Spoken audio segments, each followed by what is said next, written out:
This election is not over, far from it. We have only begun the process of obtaining an accurate, honest vote count. We are fighting for the rights of all Americans who want to have faith and confidence not only in this election, but in the many elections to come. There is only one party in America that opposes voter ID. One party in America that opposes verifying signatures, citizenship, residency, eligibility. There is only one party in America trying to keep observers out of the count room. And that party, my friends, is the Democrat Party. You don't take these positions because you want an honest election. You don't oppose an audit of the vote because you want an accurate count.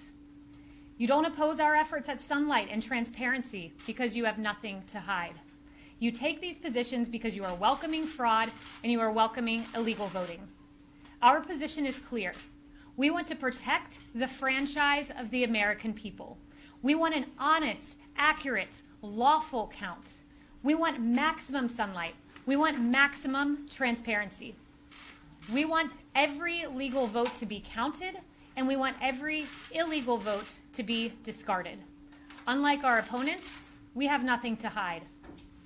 The integrity of our election matters. The Constitution of the United States matters. What we have seen across the country is Democrat officials systematically trying to do an end run around the Constitution to tip the scales of the election in their favor. As Justice Gorsuch wrote in DNC versus Wisconsin state legislature, our oath to uphold the Constitution is tested by hard times, not easy ones. Last-minute changes to long-standing election rules risk other problems too, inviting confusion and chaos and eroding public confidence in electoral outcomes. Pennsylvania is a case study in just this. Allow me to just broadly review 3 points that have happened in Pennsylvania. Number one, in Philadelphia, poll watchers who are legally permitted to be there and observe the vote count were blocked from observing the count.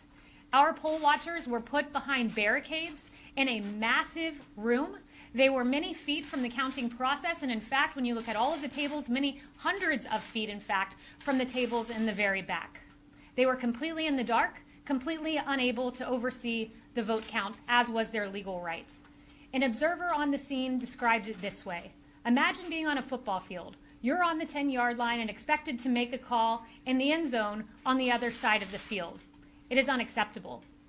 An intermediary court ruled on the side of the campaign, on the side of transparency and allowing the poll watchers to observe the count. But what did the Democrat Pennsylvania Supreme Court do?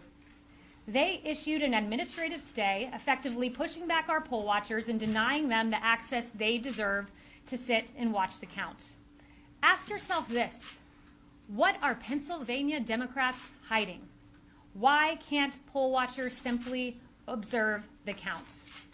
Second, Article 1, Section 4 of the United States Constitution clearly states this: the time, place, and manner of holding elections for senators and representatives shall be prescribed in each state by the legislature thereof. That's right, the state legislature is constitutionally the one making the decision. But the Supreme Court of the Commonwealth of Pennsylvania, Kathy Boockvar, and the Democrat-tilted Pennsylvania Supreme Court have continually disregarded the Constitution, making decisions clearly in the domain of the Pennsylvania legislator.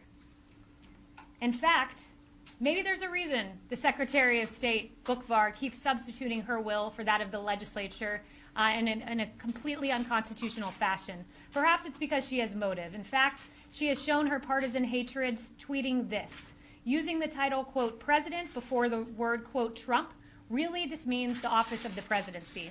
We see where her motives stand.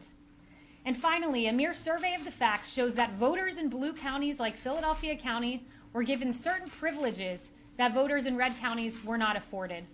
The Constitution's Equal Protection Clause requires uniform standards, but Democrat election officials created disparities depending on where citizens lived and where they voted in the state. Some counties set up satellite offices for backdoor early voting, whereas other counties did not. Some counties allowed pre-canvassing, where other counties did not. Voters in some counties were allowed to cure their ballots, whereas voters in other counties were not. What Pennsylvania has done is provide a case study into how to tip the scales of an election to functionally favor the Democrat Party. This has gone on nationwide.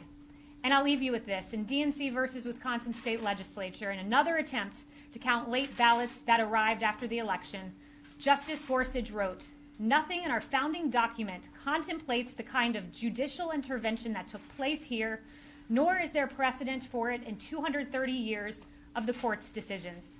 He went on to say, "No one doubts that conducting a national election amid a pandemic poses serious challenges. But none of that means individual judges may improvise with their own election rules in place of those the people's representatives have adopted."